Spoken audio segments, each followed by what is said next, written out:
Bonjour à tous, j'espère que vous allez bien. Aujourd'hui, on se retrouve à bord de ce magnifique Classe V. C'est le véhicule que j'ai décidé de vous présenter. Vous verrez qu'après ma vidéo, le Classe V n'aura plus aucun secret pour vous. C'est parti. Pour commencer, je vais d'abord vous expliquer la boîte automatique. Donc la boîte automatique sur la Classe V, c'est comme sur la plupart des Mercedes. Le levier se trouve ici, derrière le volant. Et c'est très simple en fait, puisque je vais enclencher la marche avant vers le bas, la marche arrière tout au-dessus, et le mode parking à l'extrémité du levier. Et j'appuie simplement. Et les différents modes sont affichés toujours sur l'écran face conducteur. Donc on les aperçoit ici au-dessus. Mode parking, air, marche arrière, neutre, point mort, drive, départ. Donc pour rappel, toujours appuyer sur le frein. Je vais enclencher la marche avant, donc je descends vers le bas. Et on voit à l'écran que la marche avant s'est enclenchée. Marche arrière tout au-dessus.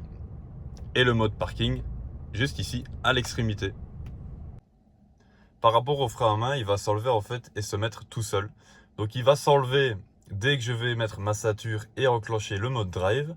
Et il va se mettre dès que je vais passer en mode parking. En coupant le contact, je retire la clé et j'ouvre la portière et il va se placer automatiquement.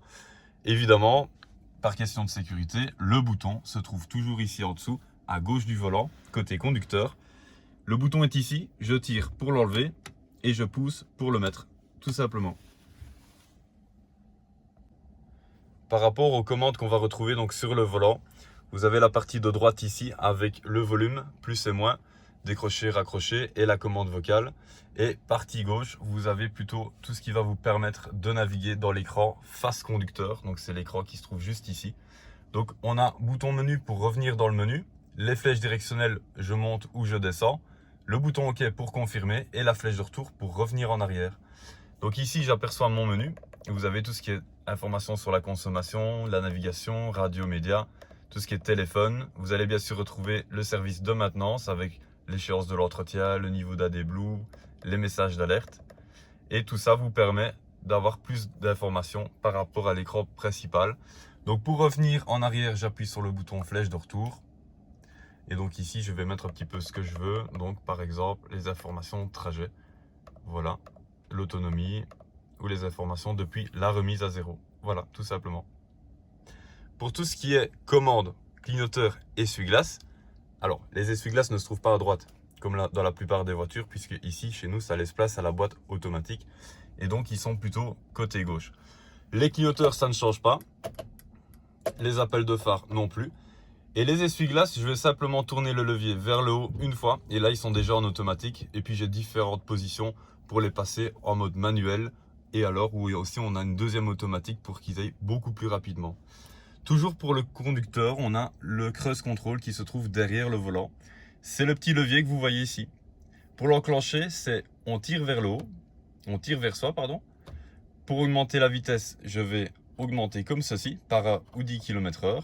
Et la réduire vers le bas. Pour annuler, soit vous freinez ou alors vous appuyez sur le levier vers le tableau de bord et là, tout s'annule. Donc je me répète, pour l'enclencher, admettons que vous êtes à 120 km/h, vous le tirez vers vous et là, il est enclenché. Pour augmenter les vitesses directement à partir du levier, vous augmentez comme ceci ou vous diminuez comme ceci. Pour annuler, vous freinez ou alors vous appuyez sur le levier vers le tableau de bord et là, c'est annulé. Pour passer maintenant de cruise control à limitateur, il faut simplement appuyer sur le bouton à l'extrémité et on voit que la petite lumière s'allume. Donc là, je suis passé en limitateur. Toujours côté gauche pour le conducteur, on retrouve bien sûr le petit bouton pour ouvrir la caméra 360 qui vous permet simplement à basse vitesse de voir quelques données sur l'écran. Donc là, en l'activant, j'aperçois la vue 3.6, vue du dessus et la vue arrière par défaut. J'ai bien sûr les réglages des feux ici, toujours en automatique jour-nuit, le feu anti-brouillard à l'arrière, la petite roulette qui va me permettre de régler la luminosité des écrans et le frein à main que je vous ai expliqué tout à l'heure. Sur la portière, on retrouve bien entendu le siège chauffant. Donc ici, on retrouve le siège chauffant, ouverture, fermeture du véhicule, les deux fenêtres électriques et les réglages des rétroviseurs extérieurs. Je vais maintenant vous expliquer le système multimédia du Classe V. Donc le Classe V est équipé maintenant du système multimédia MBUX qu'on retrouve dans la plupart de Mercedes. C'est le même système. On voit d'ailleurs que la commande vocale Hey Mercedes vient de s'enclencher. Donc ça c'est déjà une bonne chose. Le menu qu'on retrouve ici, donc l'écran est directement tactile. On peut également utiliser le pavé tactile qu'on retrouve plutôt ici sur le tableau de bord. Donc vous avez le pavé tactile, flèche de retour, bouton menu. Ou alors vous utilisez simplement votre doigt qui sera bien plus précis au niveau de l'écran. Et alors là on retrouve votre menu avec téléphone pour brancher un téléphone. J'appuie simplement. On peut brancher jusqu'à 2 téléphones en même temps. On raccorde simplement, donc dans son appareil, on va aller dans les paramètres Bluetooth et on va raccorder un appareil. Et alors là, c'est le véhicule qui va chercher votre téléphone. Je passe ensuite sur la navigation. On aperçoit la carte. Pour entrer une destination, vous cliquez sur où aller et là, vous tapez votre adresse manuellement. Toujours à l'écran ici, sur la droite, vous allez retrouver tout ce qui est dernière destination, favoris, destination spéciale. Donc ici, je vous ai expliqué la partie la plus ennuyante puisque on va dire que l'entrée manuellement se fait de moins en moins à l'heure actuelle. On peut également le faire vocalement. Et c'est justement grâce à la commande vocale et Mercedes qu'on va y arriver. Donc on va reprendre, je vais vous montrer. On dit simplement « Hey Mercedes, Oui, s'il vous plaît. entrée destination. Veuillez indiquer votre destination. Grand Route 111 à Bénezet. J'ai trouvé ces résultats-là. Où souhaitez-vous aller? Numéro 1. » L'itinéraire est en train d'être calculé. Voilà, et là c'est parti. Donc Rejoignez l'itinéraire indiqué puis prenez à gauche tout de suite après. j'ai le parcours qui est sur ma carte qu'on peut apercevoir ici. Voilà, donc zoomer, dézoomer avec les deux doigts. Donc je vous dis, c'est vraiment aussi intuitif qu'un smartphone. Pour arrêter la destination en cours, vous appuyez sur le drapeau avec la croix, tout simplement. On va repartir dans le menu. Et là, j'arrive donc sur radio. Et là, vous avez les différentes radios possibles. Ici, il est équipé du FM, donc DAB, radio numérique. Et là, la transition se fait automatiquement. Et j'ai toutes les stations ici. Pour, admettons, mettre une radio en favori, je vais par exemple mettre énergie. Voilà. Et juste en bas, vous avez une série de numéros. Vous appuyez sur le numéro de votre choix pour mettre la radio en favori. Pareil avec la commande vocale, vous dites tout simplement « Hey Mercedes, radio Nostalgie » par exemple. Et elle va vous mettre la radio Nostalgie. Ici, vous avez ensuite les médias. Donc là, c'est plutôt quand votre téléphone est raccordé en Bluetooth, vous pouvez directement lancer vos musiques à partir de votre téléphone. Ou alors passer en port USB, USB-C. Donc vous avez simplement une clé, vous la placez et les musiques se mettront automatiquement sur votre système multimédia. L'icône information, c'est à titre indicatif, donc c'est simplement pour voir quelques données sur votre véhicule. Par exemple, l'angle des roues, le pourcentage de freinage et de gaz, ou alors un graphique de consommation. Et on peut bien sûr retrouver la notice en ligne. Retour maison, donc vous avez vu que soit j'utilise le pavé tactile comme je vous ai montré tout à l'heure. Le retour maison se fait toujours par ici. Ici, je vais reprendre les informations, voilà. Ici, on a Mercedes-Me et application. Donc en réalité, quand votre classe V sera connectée à l'application ConnectMe, donc pour rappel, c'est la petite application qui vous permet à distance de voir quelques données sur votre véhicule, notamment l'ouverture des portes à distance, géolocaliser votre véhicule, la pression des pneus. On aura une recherche en fait de restaurant, hôtel, par ici. Ou alors vous savez naviguer directement sur Internet, mais là il faut souscrire à un abonnement payant. Je reviens dans mon menu. Et là, on termine avec les réglages et paramètres. Donc, vous avez tout ce qui est réglage de l'écran, par exemple, des commandes tactiles ou du véhicule. Admettons qu'ici, on peut, par exemple, voilà, verrouillage automatique. Au-delà d'une certaine vitesse, il va se verrouiller automatiquement de l'extérieur. Et donc, c'est vraiment ici que vous retrouvez tous les réglages et paramètres. Mais généralement, on vient un petit peu moins souvent.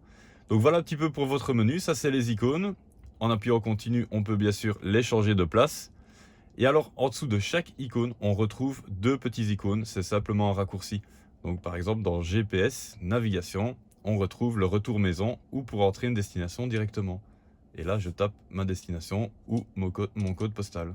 4000, je confirme. Voilà. Au-dessus, ici, vous allez retrouver profil pour créer chaque profil pour chaque conducteur. Donc, on peut en créer quelques-uns. Vous avez une barre de recherche si vous cherchez une destination bien précise ou d'autres paramètres. Et ici en haut à droite, les notifications, comme un SMS par exemple, ou ici, elle me signale simplement que je dois aller faire le plein. Si vous descendez, vous scrollez comme ceci avec le doigt, vous allez tomber sur les favoris. Donc ici, on peut par exemple mettre une destination, votre domicile, ou le travail, ou un contact spécifique. Ici, ce sont déjà tous les favoris par défaut. Donc son, on peut arriver directement dans les réglages son, mais on personnalise ça vraiment comme on veut. Ça, c'était au niveau de l'écran multimédia. On passe ensuite en dessous. Là, on va retrouver la climatisation. Je garde simplement l'œil sur mon écran ici, parce que vous allez voir que ça va servir. Vous avez donc la température en haut pour augmenter, chauffer, et vers le bas pour diminuer, donc pour refroidir. Et tout est indiqué en fait en bas de l'écran. Donc on voit les degrés ici. D'ailleurs, si j'appuie dessus, je peux faire la même chose que les boutons qui sont indiqués ici, mais de façon tactile. Mais c'est la même chose.